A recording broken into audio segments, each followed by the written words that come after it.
Welcome to our next lesson here on feasibility studies. And my objective of this module is to give you an understanding of what a feasibility study is trying to accomplish. For the purposes of someone that is looking at your business new at the first time, they've never met you and they don't know anything about you or your business, this is the key question they're going to have. They want to know if your business idea is viable. And that's certainly the reason vocational rehabilitation wants a feasibility study first, is they want to know whether or not your business idea is truly viable. Is this going to create and sustain an income? So that's why they're doing it. And they're not interested in an opinion or somebody that's really excited about an idea. They want to see facts. They want to see that this really has a foundation under it, and that if it's invested in, if the idea is invested in, that the business actually can work. So they're going to engage a qualified business expert, someone like me, or there are others around the state, to put together this feasibility study report. And here are the types of things that'll be in it. We might start with a business overview, which is typically the business concept. What is it? What's the product and services? And why are we doing it? The person and their background, the entrepreneur and their background. What industry experience do they have? What business experience might they have?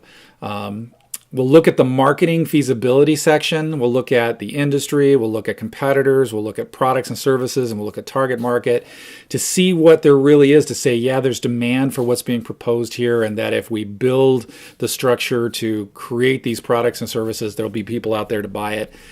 And then we're going to look at financial feasibility. We'll look at the person's financial statement. We'll look at what they contribute to the business, if anybody else is willing to invest in it. What are the startup costs? These will be the types of things that we'll look at in the financial feasibility part. And then we'll look at strengths, weaknesses, opportunities, and threats. We'll kind of look at the whole thing and say, what's really great about this? What really is risky about this? What's a great opportunity? And what's threatening this opportunity as far as the environment goes?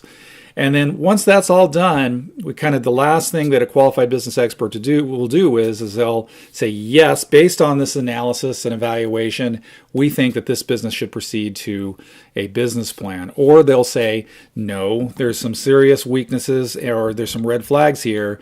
We think that this business should not pass and go forward. So that's what that feasibility study will cover. Those are the topic sections that we'll cover. For your purposes, here are some things that I think you should pay attention to. First of all, should you start this business? Just because it sounds like it's a great idea doesn't mean that it is a great idea. I think what you want to know is, are you passionate about it? Is this something that you care about? Is this something that you would get up every morning and do? I think you want to ask yourself that. Is there enough demand for it? What evidence do you have of that? Can you make this product or service at a profit? If you take your price minus your labor and materials, is there any money to be made? Another thing that I think you should look at here is what I call information versus assumptions. And I've read a lot of feasibility studies and business plans in my time. Here's what we're really looking for. What's real about this? And that comes in the form of objective information that is fact-based, measurable, and observable. In other words, it's something that you, the entrepreneur, could say is true, and I can validate that it's true. What we don't want is a lot of assumptions, which are assumed facts, which is saying, oh, just give me the money and it'll happen. As soon as I get this equipment, or I can buy this website or whatever the case may be, I'm off to the races, off I go. We're not looking for assumed facts. We're wanting actual facts that you can prove and show in a feasibility study. And here's the one thing and probably the critical thing about that is, I've seen assumptions can be dangerous. Assume for a moment that you have a market, you put in $5,000 to get this business going, and no one shows up. Well, here's the thing. From my perspective, you could have known that before you ever invested a dime. Because if the evidence was there, you could show it and prove it and know confidently that your business was going to move forward. So there's a little saying we have there, test before you invest in your business. The outcomes, I think what you'll see in terms of what will be delivered to the counselor will be these. We're either going to see red flags, facts do not support the business idea. That's what your QBE is going to say is going to base a no recommendation on, is that based on the information we've collected, there's just not enough to support this idea as the way it's written.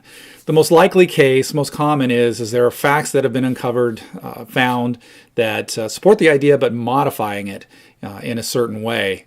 And that's what we want to do in the business plan. More rare, but it does happen, is that we collect facts, subjective information that says the idea can move forward as conceived. Last thing I'll say is that if you do get a do not proceed to a business plan, consider that a gift. You'd never want to start a business that the odds are against it, or it doesn't have enough advantages to do well in the marketplace. Business is hard work. The last thing you want to do is to have something that doesn't perform and that you're putting in your blood, sweat, and tears and not really getting any money at. Okay, with that in mind, we'll see you on the next lesson.